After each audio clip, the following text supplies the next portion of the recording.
Welcome to Rune Soup, a weekly podcast about magic, culture, and the paranormal. My name is Gordon, and I shall be your host. This week we are speaking with Chris Brennan. Chris is a professional astrologer, educator, and a fellow podcaster over at the Astrology Podcast. He is the author of the recently released and very comprehensive book, Hellenistic Astrology, which is the topic of our conversation. Chris, thank you very much for your time. Hi, thanks for having me on the show. Oh, looking forward to it. Congratulations on the book, by the way. Thank you. Yeah, this is my first book. It was a huge undertaking, and it seemed like it was never going to happen at one point. And I'm really impressed and in awe of people like yourself, where you published like 2 books in the past few years, right? It was yes, technically 3, but I'm looking at your book here, and it's quite a long document. I mean, usually people wait till the end of their lives to publish something like a life's work. But I don't know. Are you dying, Chris? No, but it did feel like something that I had to do and that I had to get out, especially because there was a lot of people who had committed various research or money or supported me over the years in terms of some of the research that went into it. And I felt after a long time, even at times when it was not coming together, like I needed to get it out because I'd be letting down a lot of people who had contributed in that way in the past if I didn't. So it felt sort of like a life work. Yeah, well, I was chatting to our mutual friend Austin about this, and it's sort of like your version of Book 4, like it's a Hellenistic Astrology's Book 4 in a Crowley sense. Yeah, I always had this picture of wanting to write a comprehensive volume on the history and origins and the practice of ancient astrology, and to make it as comprehensive and detailed as possible so that it would be like this authoritative work on the subject that would stand the test of time. And that then led to, a 10-year project of writing it. I started writing it in 2006, and I didn't finish until I published it in February of 2017. But it was always, I had this sort of picture of it in my mind, and sometimes that I went back and forth about how comprehensive I could honestly make it without it taking the rest of my life, versus putting out something now to let people know where the current state of research is.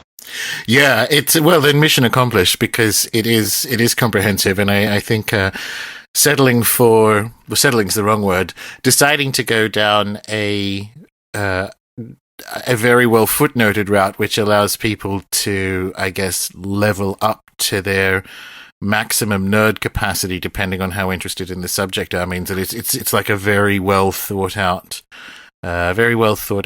document. And I think you nailed it with authoritative. So if people get, I get asked occasionally, like, what should I read then about Hellenistic astrology? And previously, or astrology in the classical world, and previously I would have to list a few books, and now I can say, start with Chris's giant tome.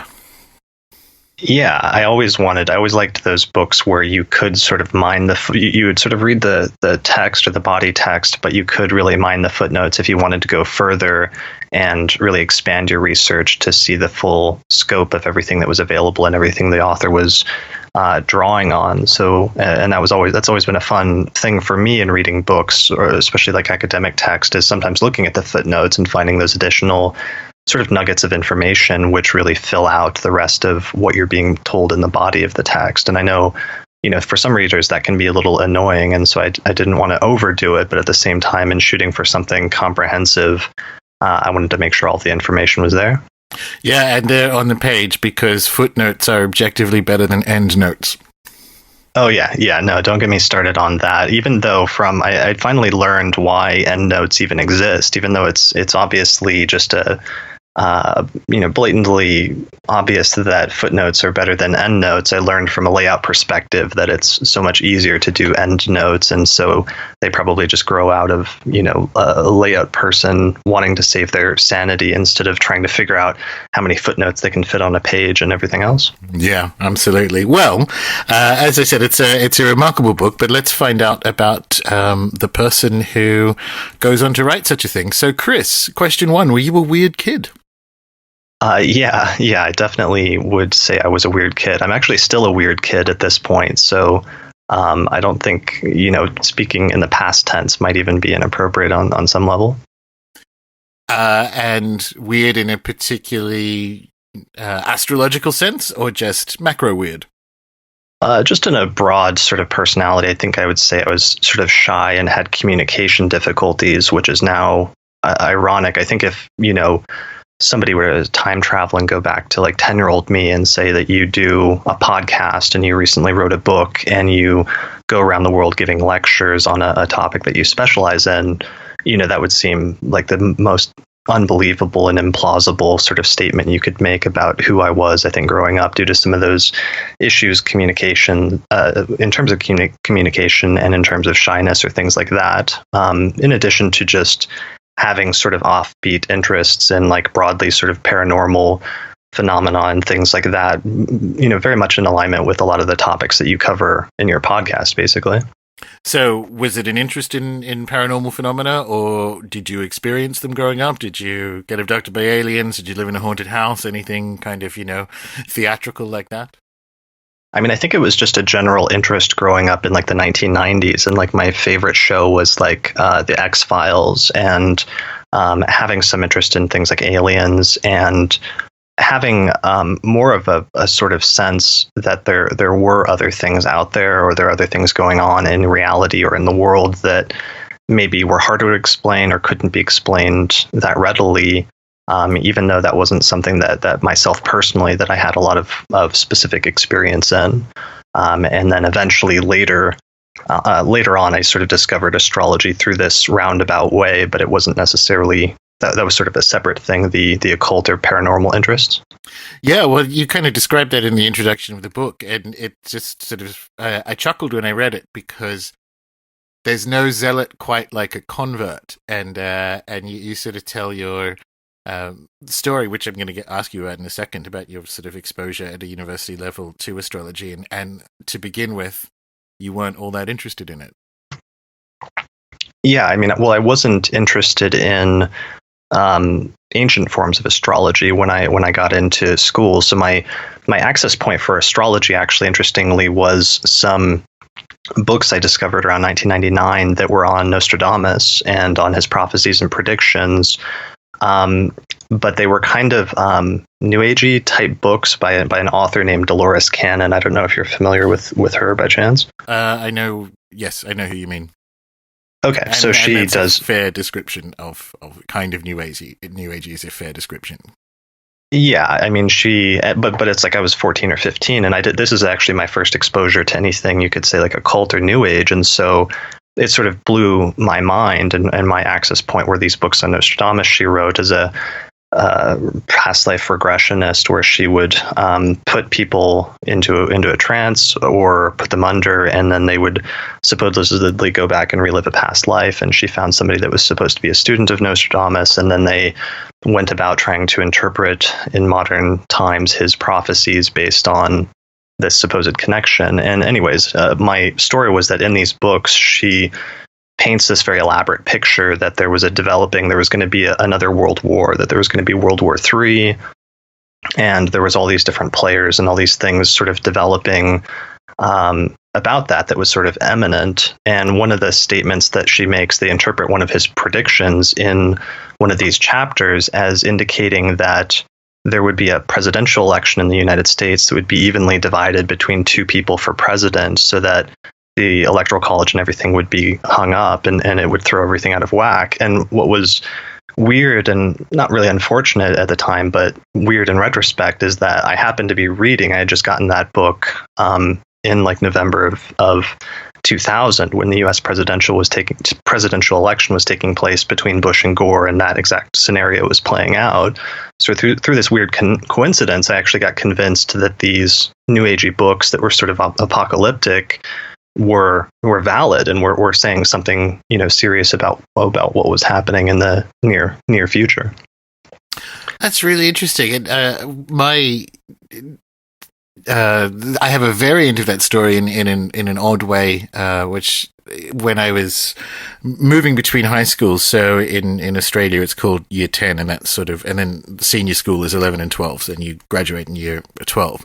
And I was moving schools, and I went with a friend up to his holiday home in northern New South Wales in a beach, and there's a New Age store there, and there's essentially and the Bush connection is what I find interesting about this. There was essentially a a piece of card that told you, it was like an astrology, sort of like a poster about that size, about how these different things work. And on the flip side was essentially a list of lunar days. It's like, this is what the moon means on different days. And in the bottom right corner, there was a breakout of what had happened historically during eclipses over the last, century. And there was a reference to Bush 1 having like a heart attack on stage somewhere. And I remember looking at it, because it was just nonsense. There were chakras everywhere and what have you. But I remember looking at this card going, there's probably something in all this. And didn't buy it. But my first exposure to astrology was very New Agey and involved the Bush family. So there you go. Interesting. That is an interesting crossover. Yeah, so I mean, and then there was astrology in these books, and they used the charts of like different figures that were supposed to be relevant in this coming war. And so I sort of got interested in astrology, exposed to the concept of natal astrology and the idea that astrology is more than just your sun sign, but that you can cast a chart and look at the position of all of the planets and the position of the cosmos, or the alignment of the cosmos at the moment that a person is born, and that will have something to say about the quality and the future of their life. And that concept was just really fascinating to me. And sort of from there, I got into, I went online and found astro.com, which is the main website where most people use to cast their birth chart, and found out that modern astrology, I sort of got into it thinking it would be very predictive and that I'd be able to make concrete statements about people's lives or events in the future if I learned this system. But very quickly when I learned it, the contemporary astrology in the late 20th century was predominantly psychological astrology, which was more about character analysis and determining information about a person's psyche. And, maybe on some days you could predict that a person was going to have a bad day because they'd be more irritable or they'd be more depressed. But that prediction was almost like a epiphenomenon that arose from just being able to tell things about a person's psyche at any given moment in time. So I sort of grew and adapted my position, or my understanding of what astrology was. I adapted my position on my understanding of what it was just based on what the contemporary forms of it were at the time. And that was basically modern astrology. Well, that brings us sort of neatly to your first encounter with ancient astrology. But we'll get you to answer that first by describing, however challenging this is, because you did write a giant book on it, what Hellenistic astrology is, and based on what you just said, how it's different to what a layperson might conceive of as modern astrology in that sort of principally character and personality analysis mode that you just described. Sure. So Hellenistic astrology is, to put it very simply, it's the original form of modern astrology, or the original form of, I should say, Western astrology, which is the type of astrology that's been practiced in the West and especially Europe over the past 2,000 years. That system actually originated sometime around the 1st century BCE in the Mediterranean region, about, let's say, 100 BC. And that system of astrology that we still use today sort of appears somewhat suddenly and somewhat mysteriously on the historical timeline at that point, around 100 BCE. And it has most of the components that astrologers use today, which is to say the fourfold system that uses planets, the signs of the zodiac, the 12 houses, and the doctrine of aspects. It sort of comes together as a system at that point, and then it was practiced and reached the height of its popularity during the time of the Roman Empire. But then, with the fall of the Roman Empire, stopped being practiced for a while in Europe, and then the system was passed subsequently to a number of different cultures over the past 2,000 years. But each time it was transmitted, it changed in some way, and some things were lost and other things were added, until eventually you get to the 20th century and the form of astrology that we use today. And even though it's still recognizably very similar to the way astrology was 2,000 years ago, it turns out that there's a lot of differences and a lot of discrepancies between the modern traditions and the ancient ones. And astrologers have been learning about this and recovering this system over the past 20 years through translations of ancient texts, because up until about 20 years ago, modern astrologers didn't know what astrology 2,000 years ago looked like, and they didn't realize there was a difference or that there was anything missing. Well, yeah, that would be a familiar story to listeners of the show, because a near identical process happened to, practices of magic that we would broadly call grimoiric or Solomonic. It's the same kind of. The version of it we ended up with, if you haven't looked at it in the last couple of decades, is night and day from where it began and how it was originally formulated. Your first encounter with it was you describe this in the book. Your first encounter with Hellenistic astrology, you weren't entirely convinced that there was a huge amount of value in looking at it, but then quickly changed your mind and then went on a sort of few years of a kind of like a Luke Skywalker on Dagobah experience of getting really into the detail of this rediscovery of Hellenistic astrology. If you want to maybe talk people through that. Yeah, so I mean, when I was 14 or 15, when I discovered astrology, I realized that that's what I wanted to do with my life, and I wanted to spend my life studying it and really refining it and become, adept at that specific practice. And I very quickly realized that with my trajectory, I was still in high school at that point, that, I wasn't going to be able to learn astrology in college.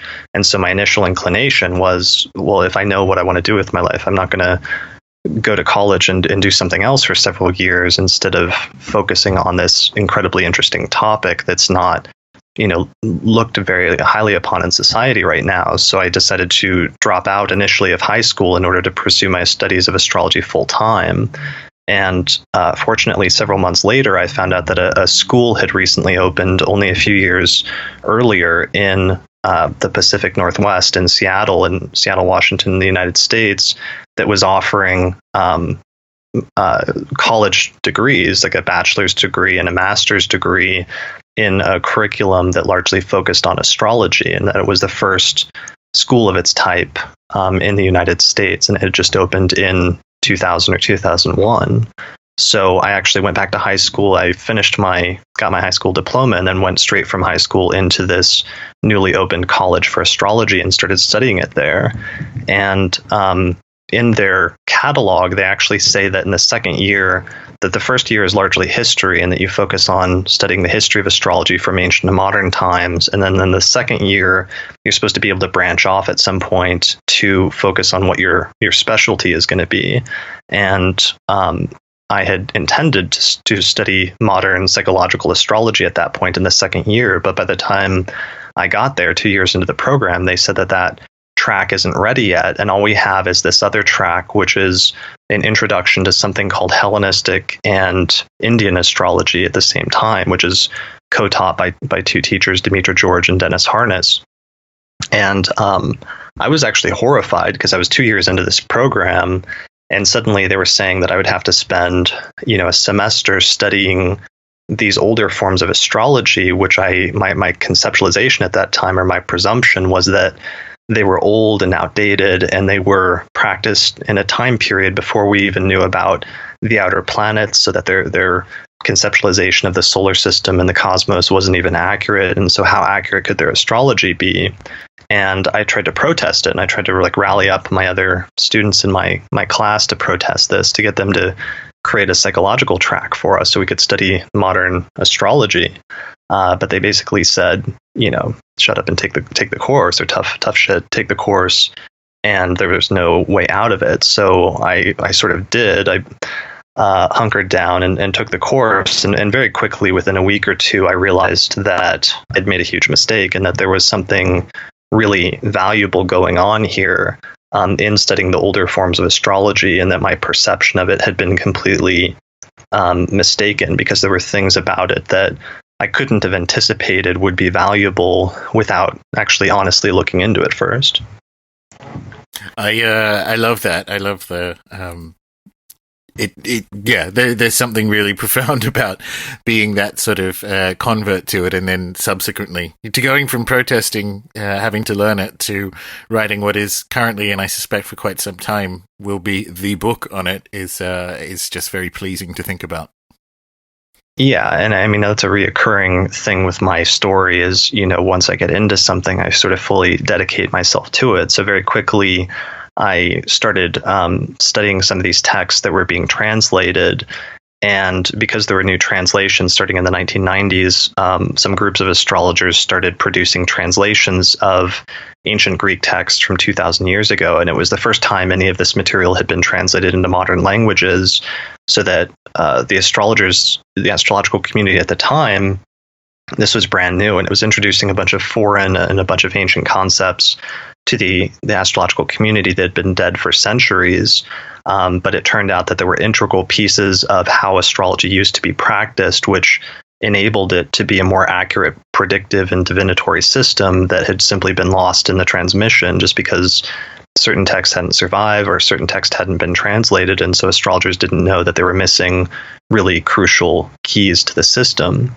So I sort of dedicated myself to it, but also one of the few positive things I've always had, one of the strengths I've always had is reading comprehension, where for some reason I can do pretty good like reading a text and sort of sussing out what the author was intending to convey. And this is particularly true reading some of these older texts, where for some reason it's just easier for me, I think, to understand some of what's going on and to sort of infer what's going on than it might be for other people who find this material very boring or very dry or very difficult to understand.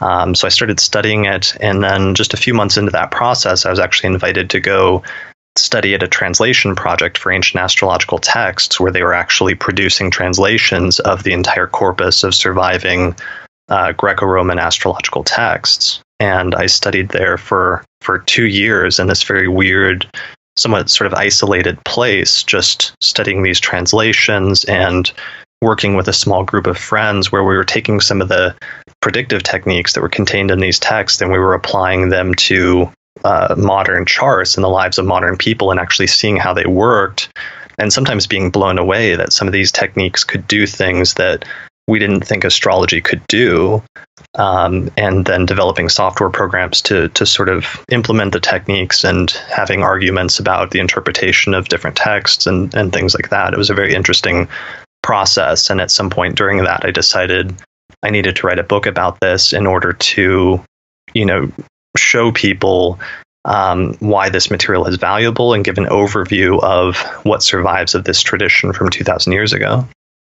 So it's I'm quite jealous of that very odd kind of micro renaissance you experienced of having a couple of years with friends working on these texts and arguing about it and playing with them. Did you get any odd paranormal phenomena in the process of kind of bringing these texts into the modern world over that 2-year period? Because it seems like it's a recipe for that kind of thing.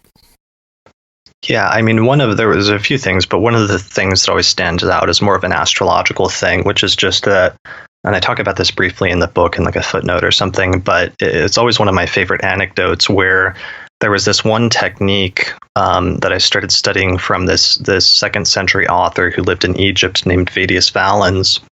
And he introduces this one technique in book 4 of his anthology. And he, right from the start, he says, this is a very powerful technique that I'm going to share with you at this point. And he's writing this book for his students back somewhere around the year 175 CE. He had a school for astrology in Alexandria. And he writes about this technique, and the technique is supposed to, one of the things that he does, or one of the things he says that you can do with it, and that we found works really well, is it shows what I call peak periods, or periods of heightened importance and activity in terms of a person's overall career and life direction, and in terms of the person's life narrative. So it takes the person's entire life and it divides it into different chapters and subsections as if the life was a book, and you could read the narrative of the person's life and identify when one chapter starts and one chapter ends. But it also can help you to identify the quality of different chapters, that it can tell you the high points of the book. So when some of the most important chapters are in terms of the person's overall life narrative. And what was weird is I started reading this text and trying to apply this technique. And I, of course, started with my own chart. And what was weird, though, is I was trying to get it to work, and it didn't make any sense because it was saying that day I was starting, the day that I started reading this text and attempting to apply the technique, it was saying that I was starting a major peak period, or that I had reached some sort of crucial point in terms of my overall career and life direction. But I thought the technique was broken because it was saying that it was happening that day that I just started reading this text, and I didn't think it made any sense. And so in retrospect, the technique itself was telling me that I had found it. And so I like to joke that you know that you found a powerful astrological technique when the technique itself tells you that you've discovered it. Yeah, across a sort of time gap of 1,800 years. That is, I presume, one of the examples of the techniques that modern astrology prior to the sort of re-examination of these texts had lost. And I'll turn that into an extra couple of questions as well. On a macro level, what are some of the challenges around restoring Hellenistic techniques, I guess, from a completeness perspective? And also, what are some of the other ones that you found that aren't necessarily or weren't necessarily part of modern astrology as you originally discovered it in the mid-90s? Yeah, that's definitely one of the techniques that's very different. It's this whole collection of techniques that the Greek astrologers called Timelord Systems, from the Greek word chronocrator. And they're these systems that break up the life into different chapters and subsections and allow you to identify different time periods that will be more positive or more negative, or high points or more low points in terms of career. And we didn't really have any of those. None of those really survived into modern astrology. And so when astrologers started rediscovering them over the past 20 years, they're just completely foreign. But what was interesting is that in the 1st and 2nd century, there was actually trade going on between the Roman Empire and India, and there was a text on astrology that was written in Greek that went over on a trading ship from Alexandria to the western coast of India and was translated from Greek into Sanskrit. And then this created this whole tradition of astrology in India, where most of astrology as it's practiced in India today represents a synthesis or a fusion of the type of Greek astrology practiced 2,000 years ago in the West and the type of indigenous astrology they had in India prior to that time. And so Indian astrologers over the past 2,000 years have actually had a much more continuous tradition of astrology. And as a result of that, some of these techniques, or at least techniques very similar to how the Time Lord systems work, are still practiced in India today. They're called dasha systems. And so one of the interesting things is that when some of this stuff was being recovered in the West over the past 20 years, some Indian astrologers sort of came over to attend in some of the conferences or the small work groups that were being done to test the techniques. And they were like, yeah, we still have some of those. And they sort of were able to give us some good pointers on their application and usage. But it was just fascinating to think, that you have such a continuous tradition in India, but then you have something that's so radically different with modern astrology in the West. And I guess that's just one way to illustrate this sort of disparity, or the importance of that something was being recovered that really was lost, at least in this tradition over the past 2,000 years in the West. There's also the inevitable challenge when you're dealing with things and concepts and worldviews that are 2,000-ish years old, that we have basically only a tiny fraction of the original documents, not only in terms of translation, but just in general, because that is a long amount of time. Yeah, and also just the practice of astrology back then was very different, where it's like one of the things that was happening in the 1st century is Stoicism was much more popular. And so there was this real idea that most people believed that most of the things, if not all of the things in their life, were predetermined. And the ideal for the ideal Stoic sage philosopher was to be able to accept all events in your life as having the same essential value, and not be completely overjoyed in the case of good things, or overly depressed in the case of bad things, but to have this sort of equilibrium, and as a result of this, a sort of tranquility in some sense.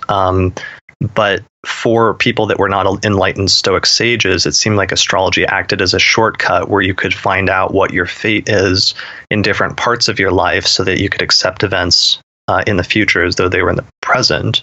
And that's one of the statements that almost all of the astrologers repeat as being the purpose for astrology back then.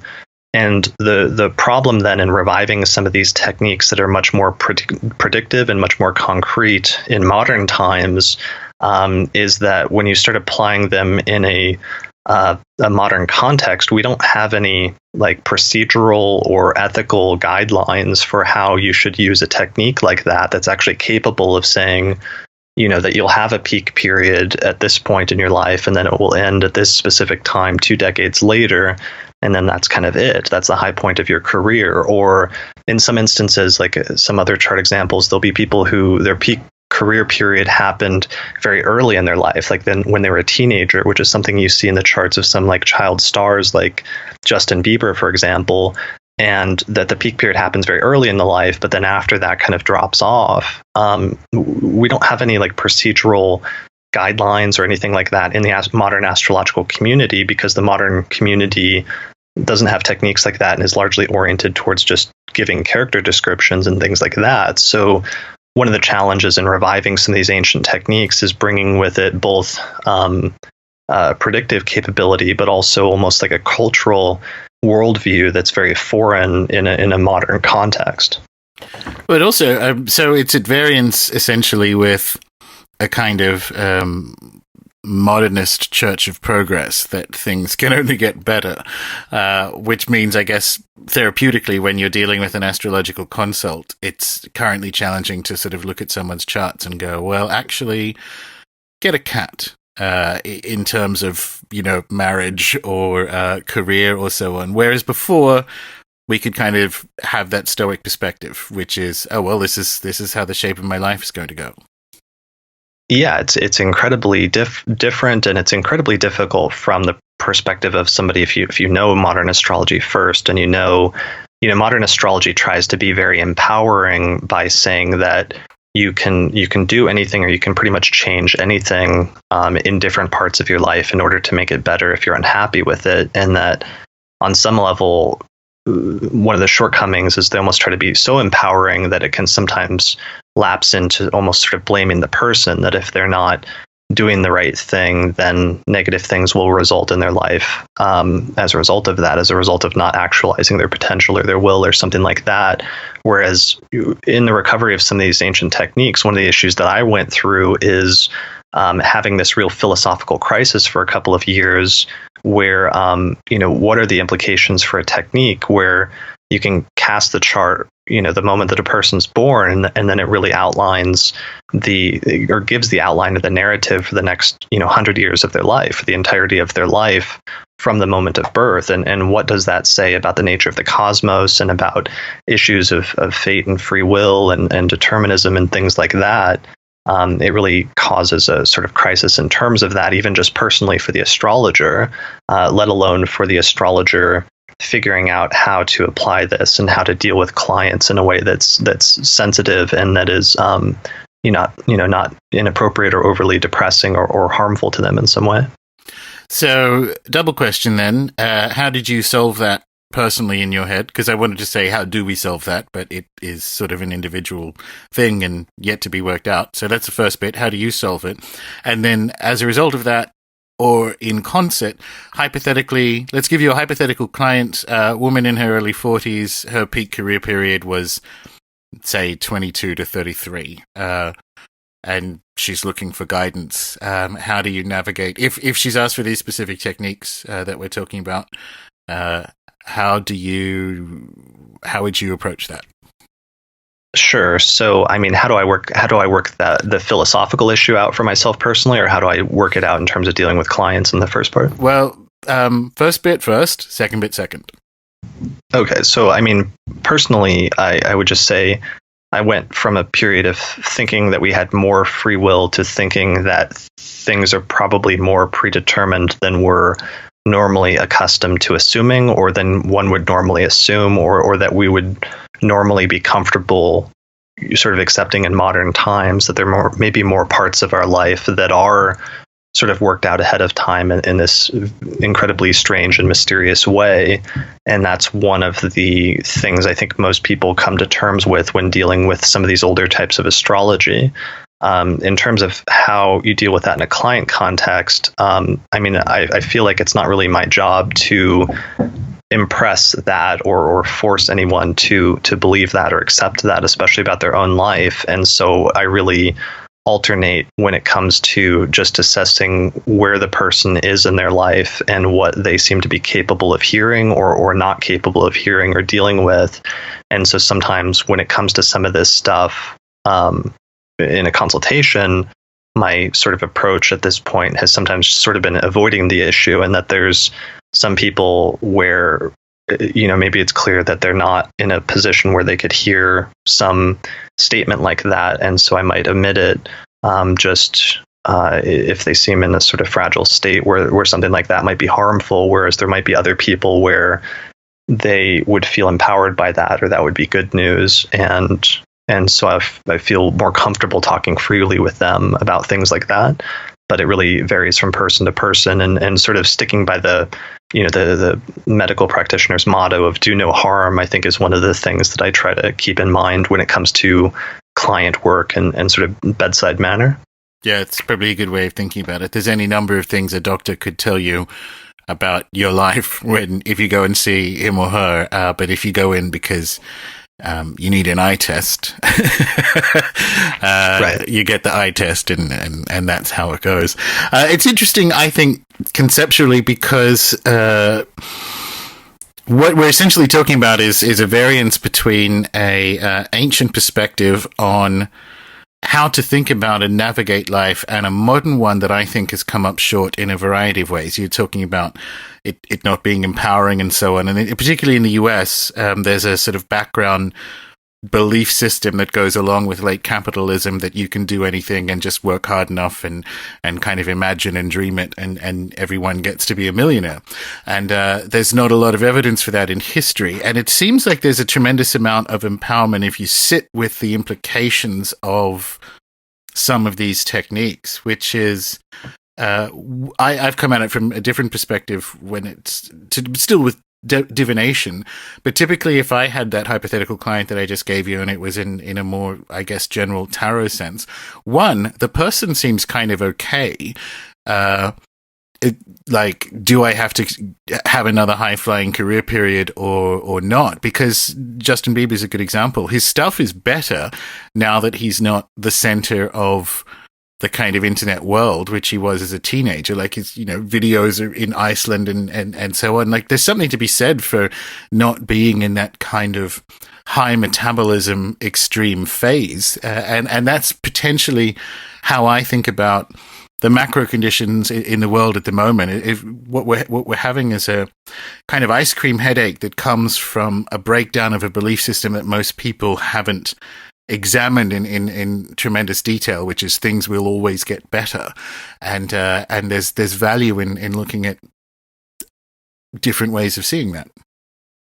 Yeah, definitely. Well, and there's also something valuable about it's like I was sort of alluding to this earlier, which is that one of the downfalls with the modern approach to a sort of attempt to be fully empowering astrology is that one of the things that it inadvertently does sometimes is that it impresses upon people either explicitly or implicitly the notion that, anything that goes wrong is actually their fault. Yeah. Because, if they, have this complete, free will and ability to empower any part of their life at any time. And if they don't, then the sort of implication is that there's anything that bad that happens in your life, whatever area it is somehow your fault. And that's really not the case. And so that's one of the things that's actually more reassuring about this perspective to me, is that it sort of takes some of the onus off of the individual if something tragic happens in some part of their life, to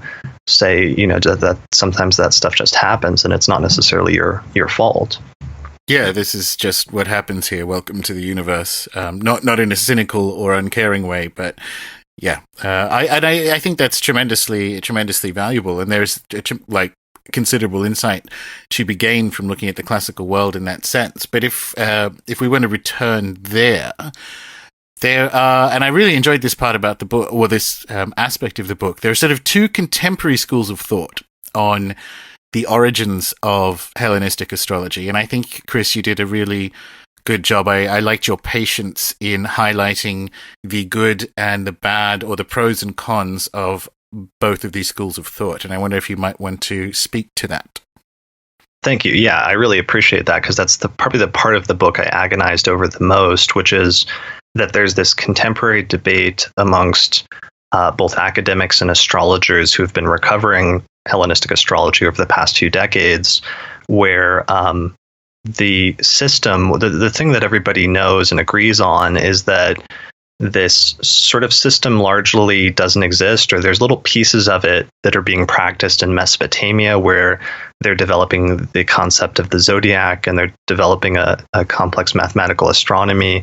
And then over in Egypt, simultaneously, they're developing their own unique form of astrology that uses the 36 decans, and they're focused on certain decans rising and culminating in order to time religious rituals, especially at night. And those two sort of systems of astrology are sort of going on and developing for a couple thousand years. And then all of a sudden in the 1st century BCE and the 1st century CE, so right about the same time that Christianity develops or comes on the scene, this new type of astrology just explodes onto the scene in the Mediterranean. And it's much more complex, and much more advanced than the previous types of astrology that we know about up to that time, and we don't really know where it came from. And so it creates this kind of mystery, and it has resulted in a debate where there's one group of people who argue that this new type of astrology represents a sudden invention or a sudden development that was deliberately created by either one person or by a group of people, either over the course of a generation or maybe 2 generations, sometime around, let's say, 100 BCE, probably in Alexandria, Egypt.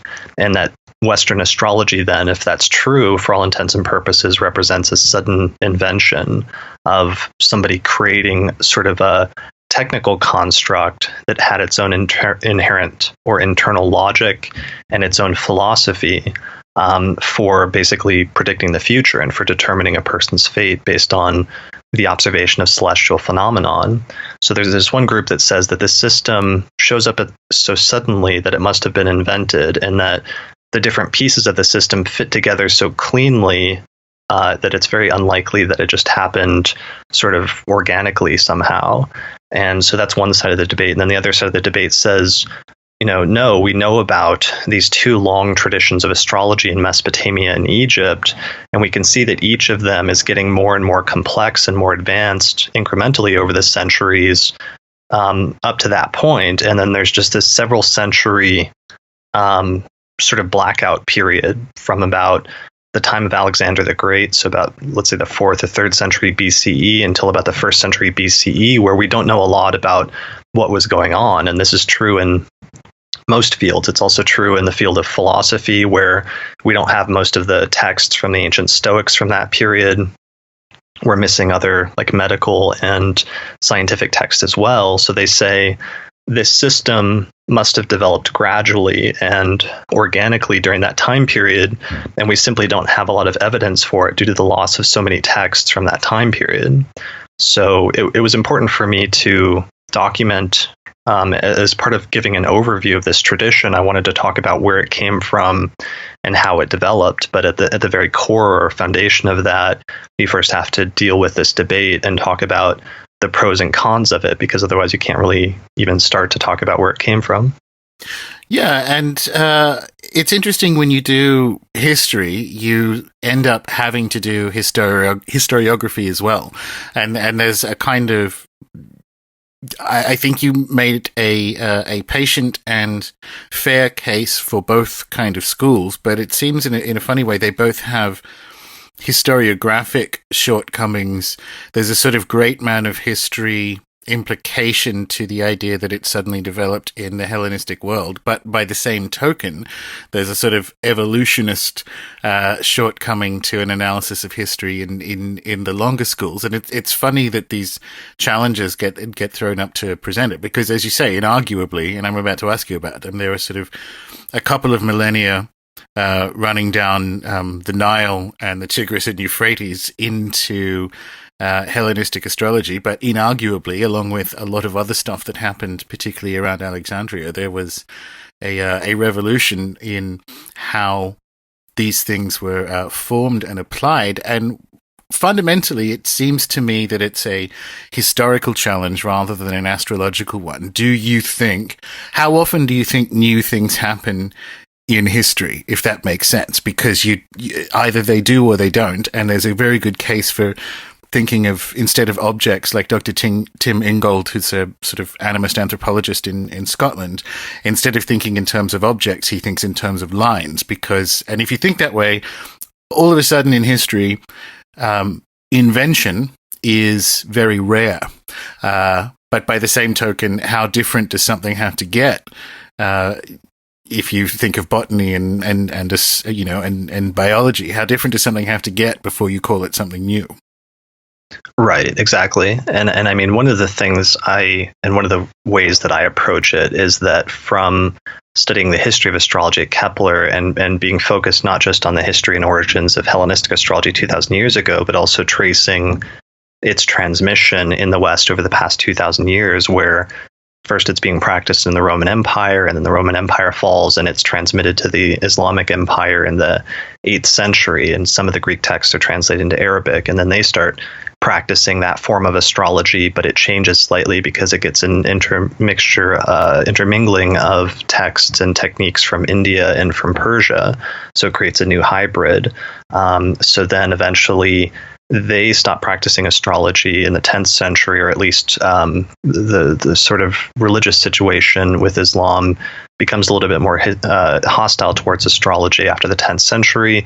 And so eventually in the 12th century, astrology is transmitted back to Europe, where they translate a bunch of the Arabic texts into Latin in the 12th century. And then astrology is transmitted, but then it changes again through some of the interpretations of these Arabic texts when they're translated into Latin that changes some of the practice slightly. So basically about every 200 years, astrology would be transmitted to a new culture, and there would be two things that would happen. There would be periodically, about every 175 years to 200 years, there would be a revival of older forms of astrology as a result of a transmission and a translation project that brought the earlier forms forward so that they could be recovered. And then that would generate a lot of interest suddenly in these older forms of astrology that were not current up to that point.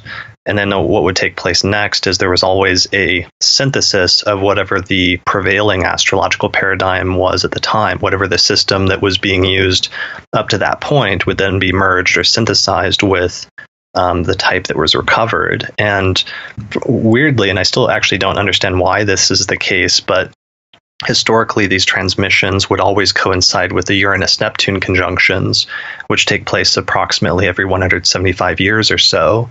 And almost every major transmission was centered on one of those conjunctions every 175 years, whether it was the 12th century translation movement or the 8th century translation movement, or even the time period in which we think that Hellenistic astrology originated around 100 BCE also coincided with one of those conjunctions. And then, of course, the most recent one took place in 1992, 1993, which is precisely when the major translation project that did all of the translations in modern times started.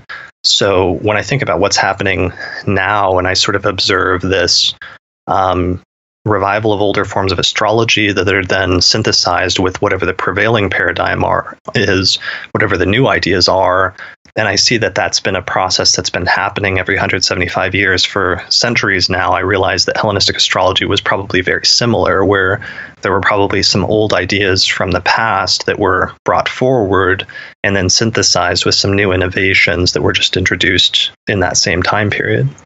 So funny enough, one of my questions for towards the end was going to be, has anyone actually cast an astrological chart for astrology, and did that destroy the universe? But it seems like someone has.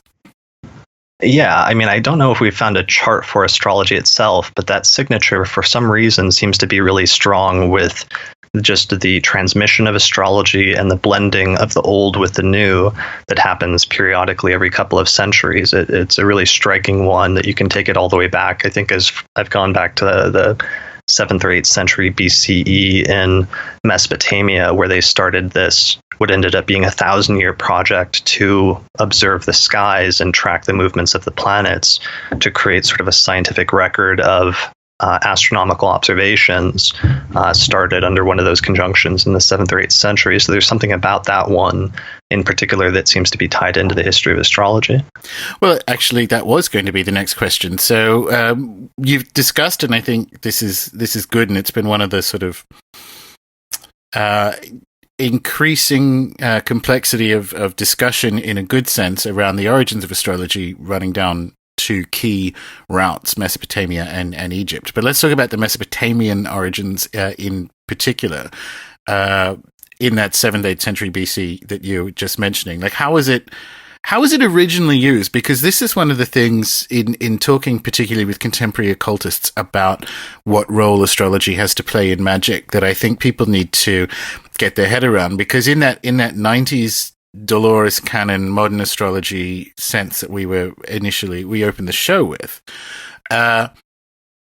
it is only much, much later that we get the idea that there's some sort of energy beams from Saturn or Jupiter that are like physically in a observable sense impacting energetically the planet. But one, that's nonsense, but two, there are much more nuanced ways of thinking about the interplay between stuff you observe in the sky and the role of fate in the world. And in Mesopotamia, I think it's quite clear that we can see the best development and increasing complexification of those ideas. Yeah, I mean, they originally just started with the observation that there's a correlation between celestial movements and earthly events, which is the fundamental astrological premise. And really, I mean, that's my definition of astrology, because that's the definition that would apply to any type of astrology, no matter what culture it's been practiced in. It's that they all hold that there's this weird correlation for some reason between events that happen in the sky and events that happen on Earth. And so they started observing that, as far as we can tell in terms of the written record, around 2000 BCE. And they started recording these observations on tablets, little clay tablets in cuneiform. And originally it was just events that pertain to the country as a whole, or to the kingdom as a whole.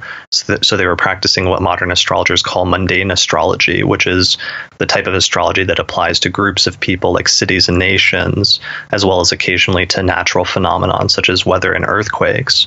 So like they would observe, or some of their records would be that if an eclipse takes place in this certain part of the sky, then there will be a famine. Or if this other eclipse takes place in another part of the sky, the death of a world leader, of the king, or something like that.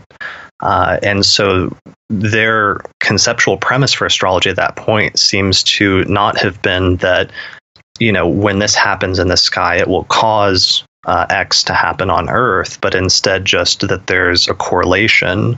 And so they seem to have had some sort of acausal conceptualization of astrology, where the planets and signs planets and stars acted as signs or omens of future events without necessarily causing those events to happen. And so like a modern analogy would be, a clock. The clock on the wall says that it's 5 o'clock in the evening right now, but it's not the reason or the cause that it's 5 o'clock in the evening. It's just reflecting that is the case.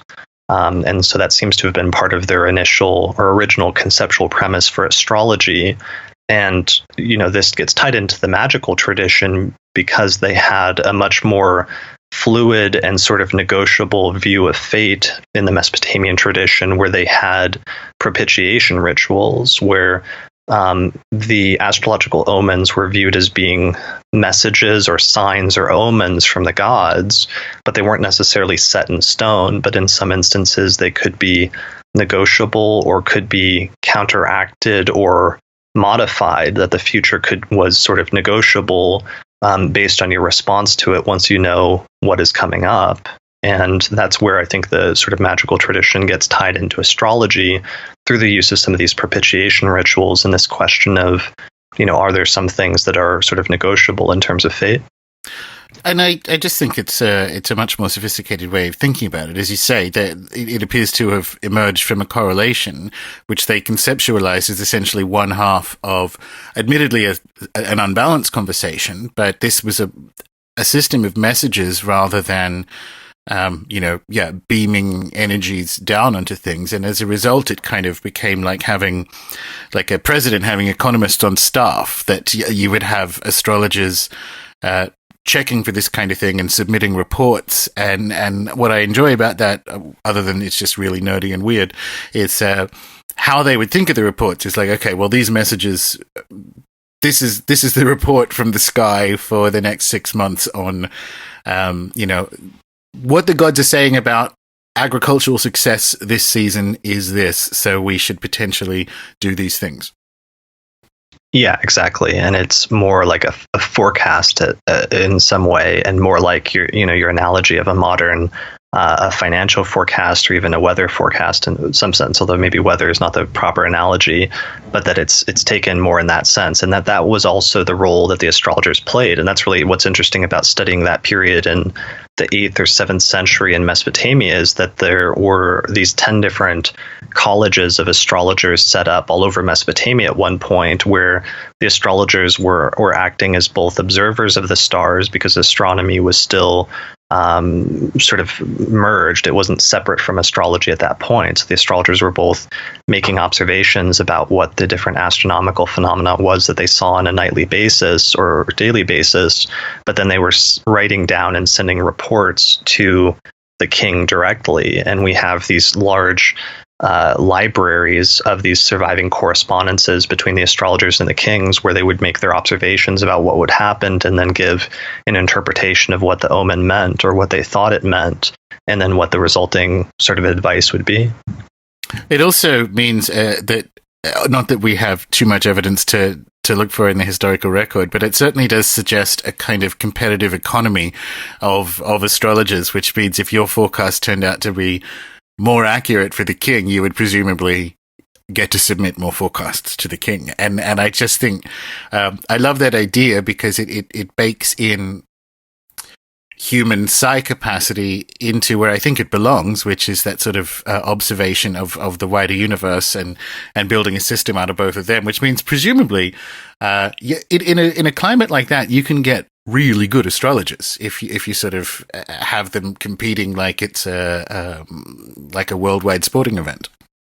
Yeah, exactly. And in some instances, you actually have like families of astrologers, or you have a family lineage where you can see one astrologer who's consulting with the king, and then you see somebody a generation or two later that has the same sort of last name who's consulting with the king, and you realize you're looking at a almost dynasty of astrologers that are consulting with powerful individuals and leaders of countries for centuries. And then this carries over into the Hellenistic tradition, where in the 1st century CE, we have very famous astrologers like Thrasyllus, and he had this very famous story about, or sort of legend really, about his interview with the Emperor Tiberius. Before Tiberius became emperor, he was sort of on Rhodes, not quite in exile, but sort of he was on an island, and he would consult with astrologers, but apparently he was in the habit of consulting with an astrologer, and the astrologer would predict,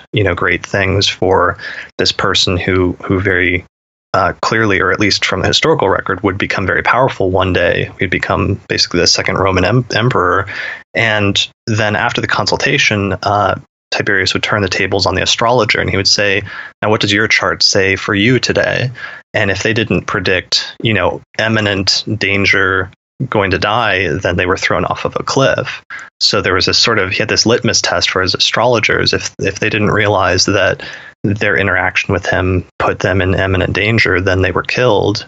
And there was this one astrologer named Thrasyllus who went, and he had a consultation on Rhodes with Tiberius one day, and he predicted great things, and that Tiberius would be the most powerful man in the world and all of this other stuff. And then Tiberius did his usual test, and he turned the table on the astrologer. He said, and what do you see in your chart right now?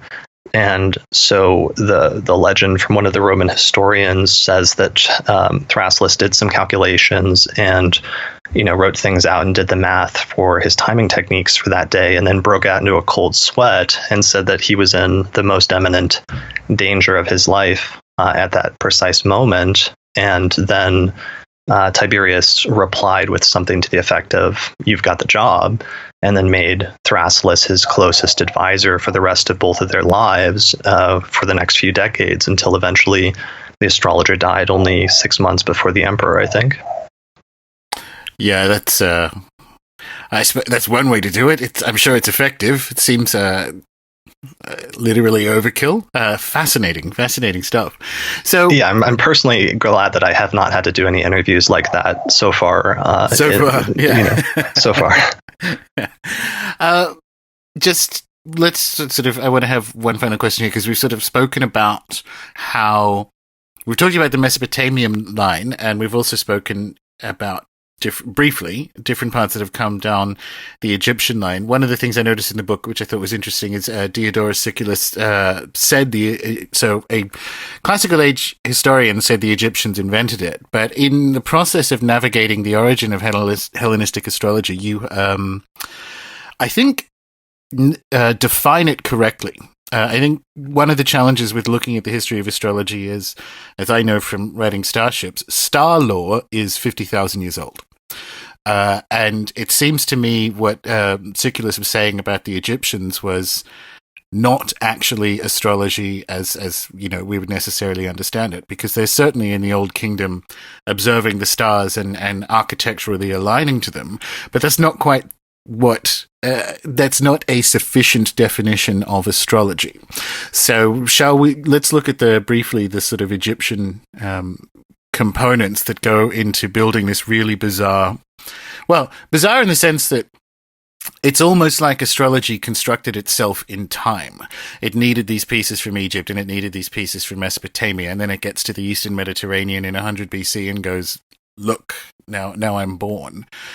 So let's talk a little bit about the Egyptian pieces and potentially why you could only make the case that it emerged from either Mesopotamia or Egypt if you widen the definition of astrology out to where it becomes less useful.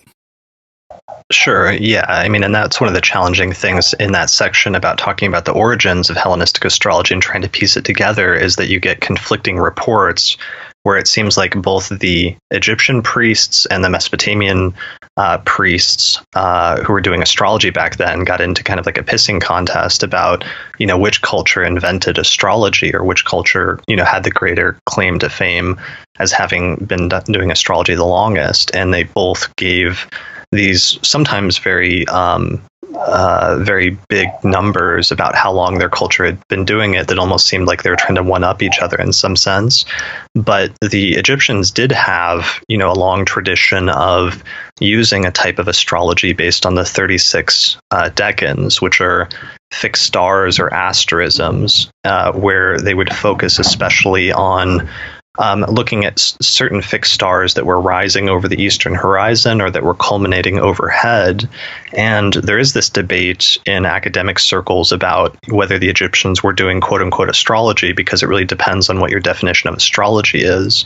And that gets complicated by the fact that even most modern definitions of astrology are not fully accurate, because they're usually written by outsiders, and they're based on the presumption of what astrology is, which is that it's based on celestial bodies having a direct, measurable causal influence on earthly events.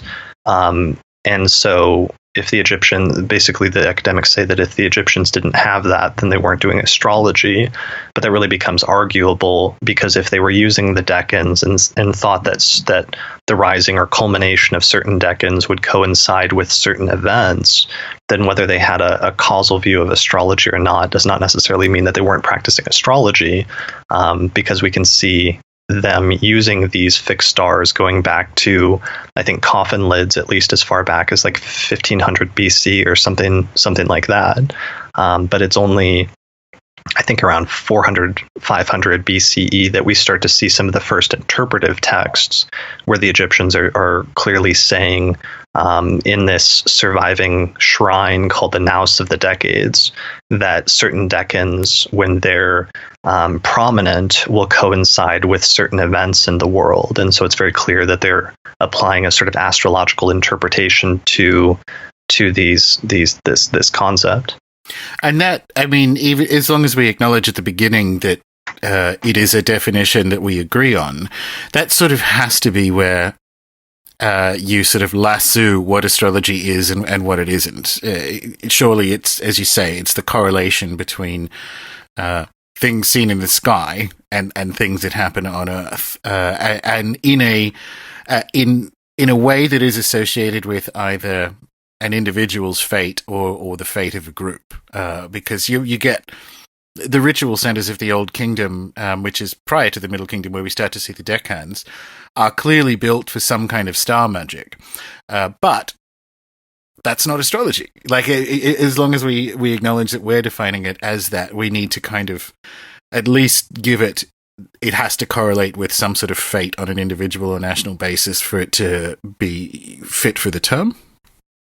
Right, definitely. Yeah, and I think that's really crucial and important just because of that idea, because the underlying point is that there should be no correlation. I mean, let's be honest, like, it doesn't make sense, and it really shouldn't happen that there should be any correlation between celestial movements and earthly events. I mean, there is, in a broad sense, there's things like the seasons or, the moon and its correlation or effect on the tides, but that, Mercury will go retrograde and somebody will have like computer issues, or that the position of Saturn returning to the position in the sky as it was in when a person was born between the ages of 27 and 30, which is known as the Saturn return in modern astrology, that coincides with anything, or that there's any astrological correlation whatsoever, simply shouldn't be the case. And that's something that's incredibly weird and incredibly mysterious, and it's only the extent to which a culture has developed or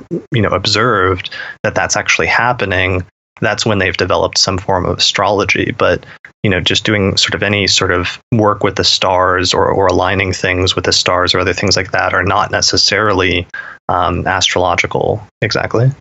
Yeah. Well, Chris, congratulations once again on the book. When it showed up, I thought, I didn't realize it was so substantial. I have no idea when I will finish this, and then I very quickly finished it. Good, so, I'm glad to hear that. Yeah, it's a remarkable achievement. And on that note, for people who would like to know more about yourself or the book, lay it on them. Sure. So you can find out more information about the book at my website, which is hellenisticastrology.com/book. And it has a description page there, and you can read the introduction to the table of contents.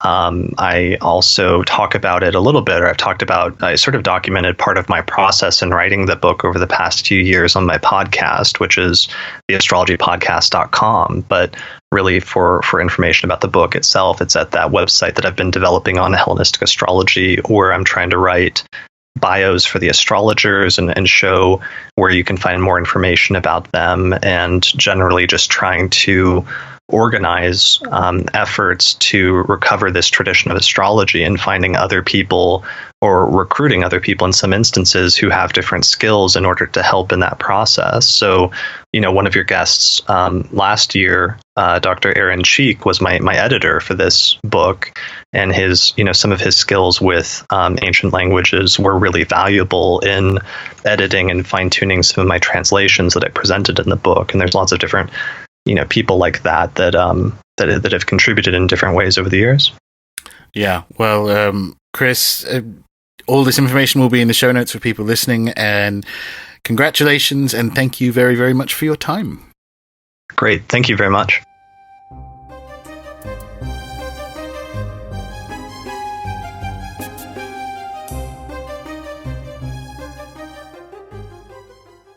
There you go. A great chat on an important and endlessly fascinating subject, one that I earnestly encourage you to explore further.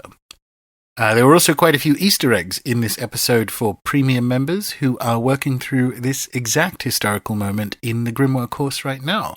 For those members listening, deckhands. That's all I'll say. Except that's never all I say. Not if you subscribe to the show on YouTube or in your favourite podcatcher. Find out more at runesoup.com or the RuneSoup Facebook page, and find me specifically on Twitter, where I am Gordon, Gordon_White, WHITE. Until next time.